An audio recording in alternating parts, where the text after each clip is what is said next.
right now, Elizabeth Holmes is on trial for, massively defrauding and endangering people with her supposedly miraculous blood testing machine, for her company Theranos, which is supposed to take one prick of blood and, supposed to be like a home test that would, instantly do like 1,000 blood testing codes, which would have been an amazing life-saving thing, except of course that, it was made up.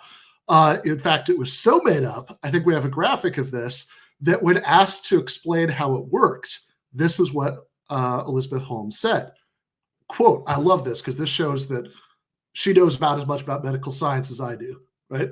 She says, and I quote, a chemistry is performed so that a chemical reaction occurs and generates a signal from the chemical interaction with the sample, which is translated into a result, which is then reviewed by certified laboratory personnel.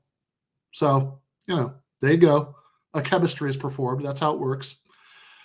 But, she was actually wrote something for Jacobin about this. Should be out in the next day or two. She was a, tyrannical and weird boss. She had, made sure that like the engineers weren't talking to the chemists and vice versa.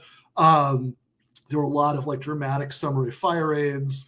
She had to have the temperature constantly set to like the low 60s. So it'd be cold enough for her to wear her like daily uniform of a black turtleneck and a puffy jacket, which she wore because it made her look like Steve Jobs.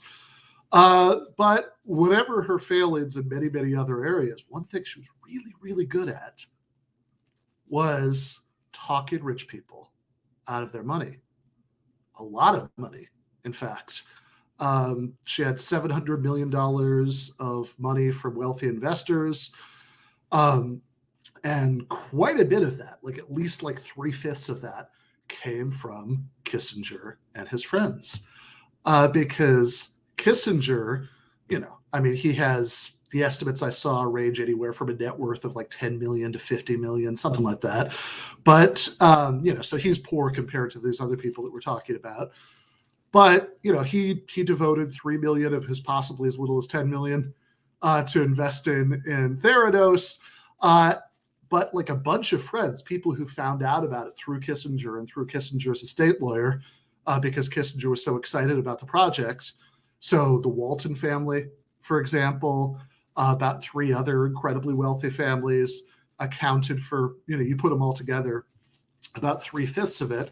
And I guess my big thought about this is that the more I read about this, Elizabeth Holmes, is a bad person who did bad things. But, I don't know, man. I just kept thinking about, this passage that's always stuck with me for the introduction to that Hitchens book, where he says, yet the pudgy man standing in a black tie at the Vogue party is not surely the man who ordered and sanctioned the destruction of civilian populations, the assassination of inconvenient politicians, the kidnapping and disappearance of soldiers and clerics and journalists who got in his way. Oh, but he is exactly the same man. I just, there is a little part of me that wishes that it had been a few more years before she got caught, and she could have sucked a lot more money out of all of these people. And not specifically, Christopher Hitchens is talking about kind of New York society, and like, it's difficult entry if you're not born into it, and or impossible. So, the politicians mingling with these people at any type of party like that, they're all criminals. Yeah, no, that's fair. And of course, you're right. I mean, it's a good point about the Vogue parties, because, and it goes to the Theranos story too, because Kissinger is very far from being alone as being like a sort of like creepy ultra elite lizard person who Holmes managed to, talk a good game to about, her amazing machine and get them in on it. Bill Clinton, there's tons of footage you can find on YouTube of Clinton hanging out with Elizabeth Holmes and, doing the, like hosting her at the Clinton Global Initiative.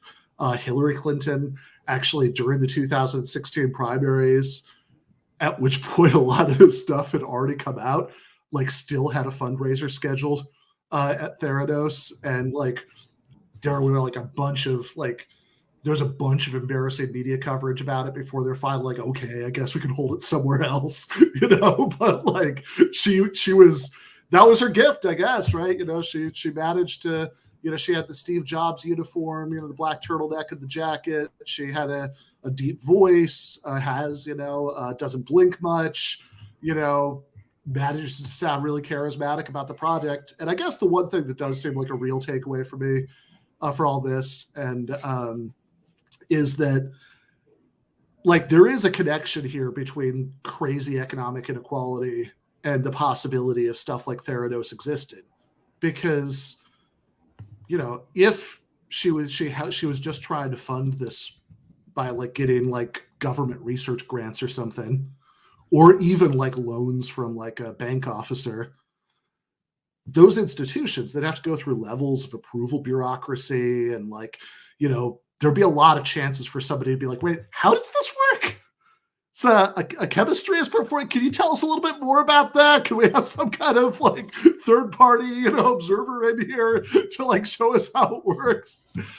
But whereas if you're crazy rich, right? Like even if you're Henry Kissinger, you got a few $1 million to spend on it. And certainly if you're the Waltons and, you can spend like just ungodly amounts of money on it, you don't have to justify yourself to anybody. I mean, like as long as, you might hire somebody to check it out for you. But once you're convinced, like there's nobody else who has to sign off on it. You can just spend the money. Ben, that's all just red tape, actually figuring out if it works, review processes. That's just, needless red tape that slows down innovation, like Theranos is what we're learning here. But it's funny talking about these evil parties. The richest wedding I've ever been to. We were talking to this nice little old lady, and we were saying, so what do you do around here? And she was like, I'm on the board of my local library, and we invite speakers, to come speak. And, we just had Henry Kissinger, for example, speak. What do you, and it was like me and like 3 other millennials. And I was pretty deep in a few, champagne or whatever I was drinking. And I just said, I actually whispered like fucking war criminal under my breath. And I was like, it's not worth it. And then I went to the dance floor, but I had access to power there, but I squandered it, I think. To think you could have got funded for millions at that party. Exactly. Yeah, really what you should do is, you should have been like, look, I have a machine that stops time. And I really think Dr. Kissinger, should invest in this exciting revolutionary new project.